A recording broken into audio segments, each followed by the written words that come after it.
Sobat Batas, kita jumpa kembali di dalam Potas, ngobrol bebas tanpa batas. Bersama saya siang hari ini sudah hadir dua orang tokoh menurut saya yang luar biasa, dua orang wanita yang istimewa di kantor Bea Cukai Atambua ini. Kehadirannya menjadi cahaya di kantor, jadi tidak salah kalau mereka dikatakan sunshine. Saya perkenalkan dari ujung terlebih dahulu, Nasa Pradnya. Dipanggil siapa? Anya. Anya ya? Iya. Oke, lalu yang berikutnya Sania Debra Angela. Dipanggil? Sania. Sania. Pertanyaan saya pertama, kenapa bisa punya nama Nasa? Kalau Pratnya Paramita itu sendiri diambil dari bahasa Sanskerta, artinya itu kesempurnaan dalam kebijaksanaan. Wow. Jadi orang tua saya itu berharap saya akan menjadi wanita yang bijaksana nantinya. Oke, tapi nama NASA bukan karena orang tua terobsesi dengan NASA untuk keluar angkasa kan? Ya, yang penting bisa jalan-jalan jauh, pergi jauh, pokoknya kemana-mana lah. Padahal sebelum kita ngobrol hari ini, saya sudah mencari nih nama NASA itu. Secara numerologi itu jumlahnya 35. Artinya orangnya berusaha secara praktis lalu berorientasi pada status. Oh iya, saya juga pernah baca sih dan pernah ya? Iya, pernah. Pertanyaan saya berikutnya, statusnya apa sekarang? Kalau bicara tentang status ya, alhamdulillah nggak jomblo lah. Oke, Ada. baik. Kita lanjut kepada Sania. Kenapa namanya Sania? Jadi kalau nama saya Sania itu karena mama papa saya itu sama-sama suka Shania Twain. Wow, Sania Twain, oke. Makanya kenapa nama pertama saya Sania. Terus kalau Debra sendiri diambil dari nama Deborah di Alkitab, Oke. salah satu hakim wanita di Alkitab. Hmm. Terus kalau Angela itu karena pada saat saya dilahirkan muka saya merah. Jadi mama saya bilang, "Oh, ini kayak malaikat." Akhirnya nama terakhirnya Angela. Oh, oke. Sania artinya kira-kira Sania pernah nggak mencari definisi atau makna kata Sania itu sendiri? Kalau kata mama saya arti Sania itu kuat. Tapi kalau misalnya di Google sih yang kita dapat biasanya perjalanan. Perjalanan, jadi kuat dalam menjalani hidup ya, perjalanan kan? Karena hidup adalah perjalanan bukan pelarian gitu ya. Asik. Oke. Tapi kalau dalam bahasa Ibrani yang saya lacak juga ya, Sania itu artinya cantik. Jadi sebenarnya nama Sania itu cocoklah untuk Sania sendiri. Ya, tapi hari ini kita tidak akan bicara persoalan Asik. cantik, kan gitu kan? Kita akan bicara tentang PUG, gitu, Wah. pengarus utamaan gender. Gender. Ya, mungkin saya ini dulu lah, saya sampaikan dulu bahwa pengarus utama gender itu sebenarnya adalah sebuah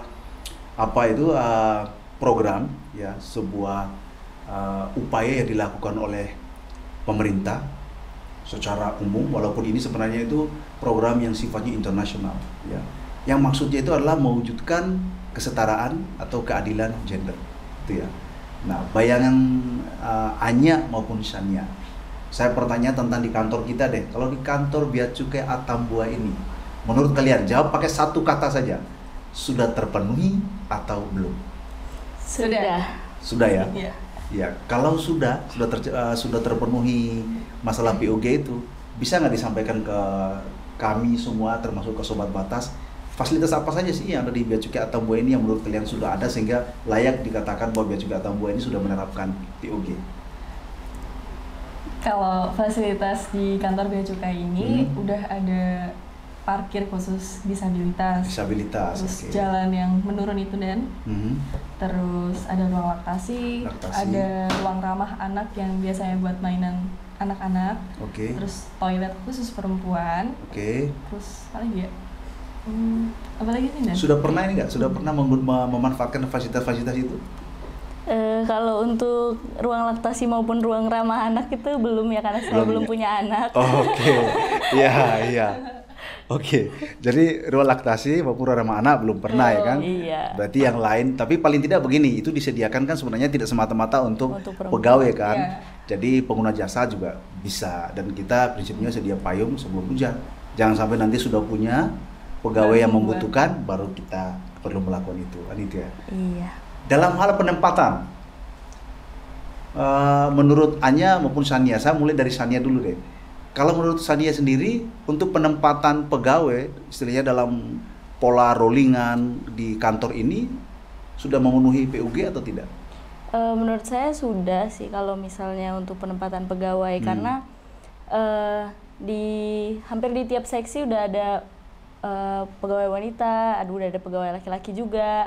Terus kalau misalnya mau butuh penugasan untuk ke lapangan itu juga ya sesuai yang dibutuhkan. Jadi nggak mandang oh ini cewek nih jadi nggak usah ditaruh di lapangan, nggak gitu juga. Gitu. Jadi baik perempuan ataupun laki-laki diperlakukan dengan sama untuk memenuhi kebutuhan pelaksanaan tugas kantor.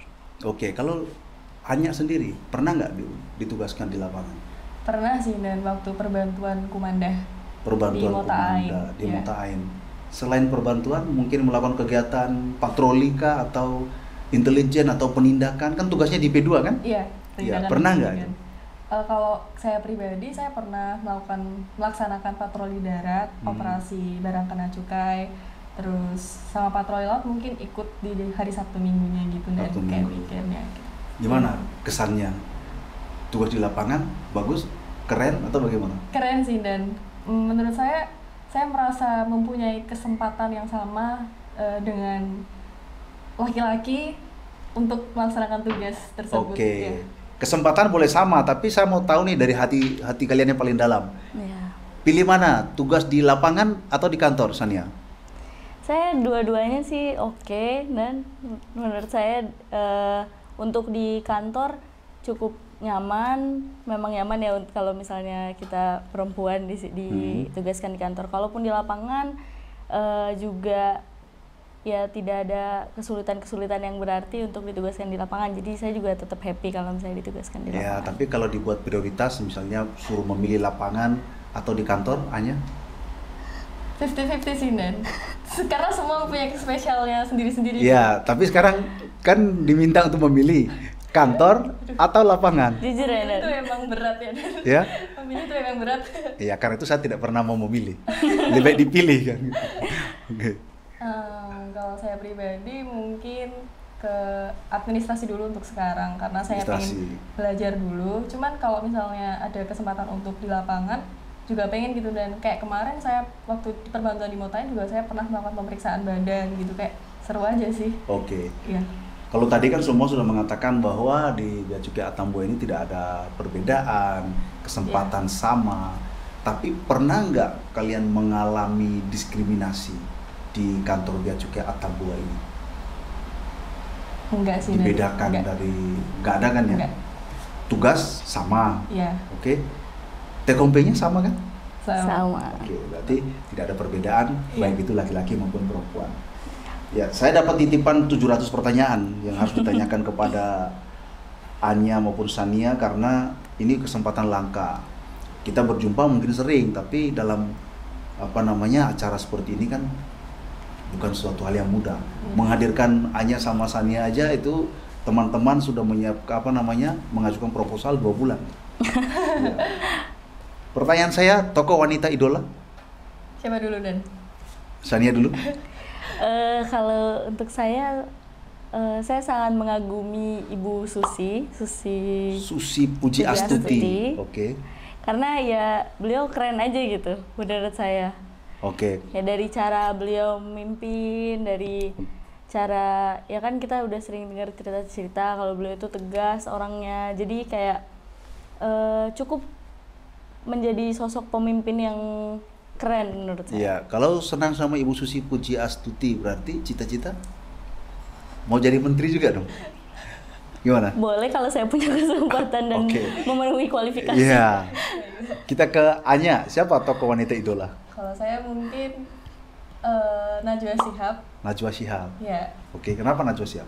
Karena pemikirannya tuh luar biasa gitu, dan kan dia juga sering bikin narasi-narasi gitu kan, acara narasi TV gitu, kayak dalam berbicara, dalam menyampaikan pendapat itu tuh bagus gitu kan, kayak wah ada ternyata gini ya gitu, kayak menimbulkan pemikiran baru. Kemudian kalau misalnya senang sama Najwa Shihab berarti kan ketika kita mengidolakan sesuatu kan kita berharap seseorang ini bisa juga mempengaruhi kita. Iya. Kan gitu ya? Iya, harusnya. Apa yang ini menurut Anya itu pengaruh terbesar Najwa Shihab bagi Anya? Kayak pengen lebih belajar tentang public speaking biar kayak beliau. Oke, padahal hari ini public speaking-nya udah bagus loh. Ini kan juga depan publik kan? Baru belajar juga. Iya. Oke, itu tadi wanita idola. Ya. Ini kan hari bulan April ini kan sebenarnya Hari Kartini kan ya. Oh iya. Iya. Kita semua memperingati itu hampir setiap tahun dan selalu berbicara tentang emansipasi kan itu. Pertanyaan saya itu adalah apakah kalian mengenal sosok Kartini itu? Pasti. Tahu sosok Kartini? Iya. Enggak. Kira-kira apa yang kalian pikirkan tentang Kartini ketika mendengar nama Kartini? Kalau saya sendiri penyelamat wanita bangsa Indonesia gitu Dan. Penyelamat wanita, Sania? Dia kurang lebih sama. Dia karena gimana ya? Saya benar-benar kagum pada saat ada wanita yang punya keberanian sebesar itu untuk yang akhirnya tuh bukan hanya mempengaruhi hidupnya sendiri, tetapi itu mempengaruhi hidup seluruh wanita di Indonesia. Ya, berarti kalau kalian mengagumi Raden Ajeng Kartini, menjadi tugas kalian juga sebagai perempuan-perempuan masa kini untuk bisa memberikan dampak yang positif, tidak hanya untuk diri kalian, tapi kan juga untuk semua wanita, khususnya tentu di Bea Cukai ya kan, dan Iya. bagi semua sobat batas yang menyaksikan potas kita pada siang hari ini. Nah, sekarang begini, kita saat ini kan bertugas di Atambua nih, Iya. di batas negeri. Ya. Apa sih yang paling kalian rasakan terkait dengan berada di batas negeri ini, di Atambua ini? Suka dukanya, mungkin bisa kalian cerita biar teman-teman kita yang menyaksikan podcast kita juga mereka jadi paham. Oh ya ternyata, karena begini, ketika mereka melihat Sania dan Anya ada di sini, tentu kalau kalian bisa, kenapa mereka tidak, kan gitu toh? Iya. Nah, sehingga pertanyaannya adalah apa yang membuat kalian senang berada di Atambua, apa juga yang mungkin ya dukanya ketika berada di batas negeri ini. Kita mulai dari Anya dulu.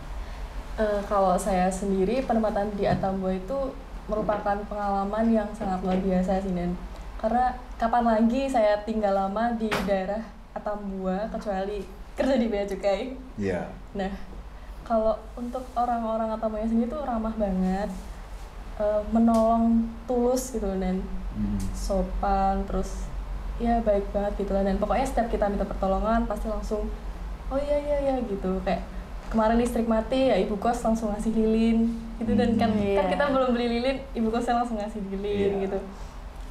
Terus pokoknya top lah. Dan Dukanya pasti ada kan? dukanya jauh dari keluarga. Jauh dari mungkin. keluarga. Pulang berapa kali dalam 1 tahun? Udah lumayan banyak sih. Banyak juga ya? Oke, berarti paling enggak terobati lah ya rasa Iya, rindu terobati keluarga. pasti harus.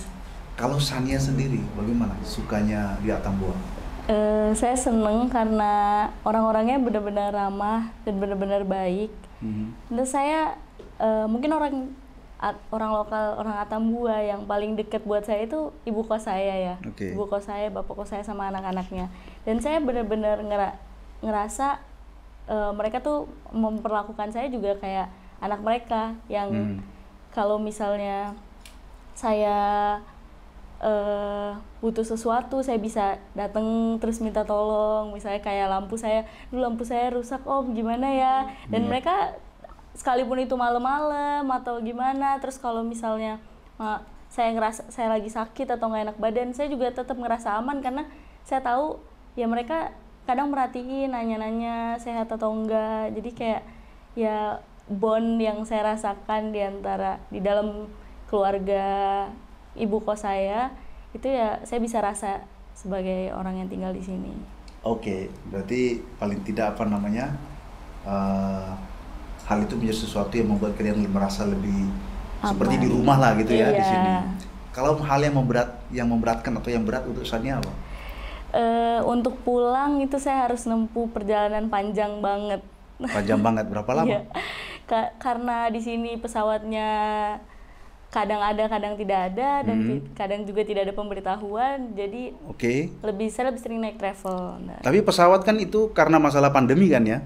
Ya biasanya sebelum karena pandemi cuaca setahu juga. saya Cuaca sebelum pandemi itu setahu saya itu 4 kali. Iya. 4 kali dalam 1 hari. Jadi sebenarnya penerbangan tuh sangat ini sekali ya. Tapi memang bagaimanapun jarak itu memang jauh, kita harus Iya, ke Kupang jaraknya dulu. jauh. Iya. Tapi cerita yang hal yang suka, yang yang menyenangkan itu paling tidak kan sudah memberikan kepada kita pemikiran bahwa di batas ini sebenarnya ada sesuatu yang inilah yang bisa dinikmati juga kan gitu ya. Iya.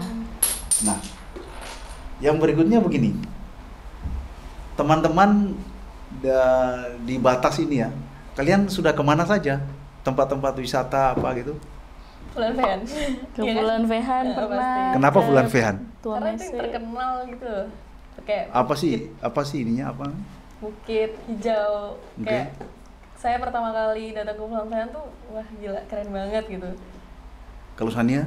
Iya, saya pernah ke Kenapa? Bulan Vehan juga, terus pernah ke Tua Mese juga. Yang paling saya sukain Tua Mese sih. Oh, Tua Mese itu apa? Tua Mese? Dia tuh kayak bukit juga. Mhm. Terus habis itu di belakang, di backgroundnya gitu kayak pemandangan yang mirip Raja Ampat gitu. Oh, Dan I jadi see. bener-bener view-nya tuh bagus banget, dan menurut saya, dan jaraknya juga nggak jauh-jauh banget. Naik mobil bisa kurang dari 2 jam lah. Jadi itu Oke. Jadi bagus banget menurut saya. hal itu istimewa dan apa ya? Sangat inilah apa namanya? Bisa sesuatu yang bisa membuat kita rindu untuk Kembali. selalu kembali begitu ya. Atau jangan-jangan saking rindunya jadi nggak mau pergi. Itu. Iya. Ini apa namanya? Kehadiran Anya maupun Sania di Potas ya, di Ngobrol Bebas Tanpa Batas hari ini itu sangat luar biasa. Message kita sampaikan kepada teman-teman sobat batas kita bahwa yang pertama tentu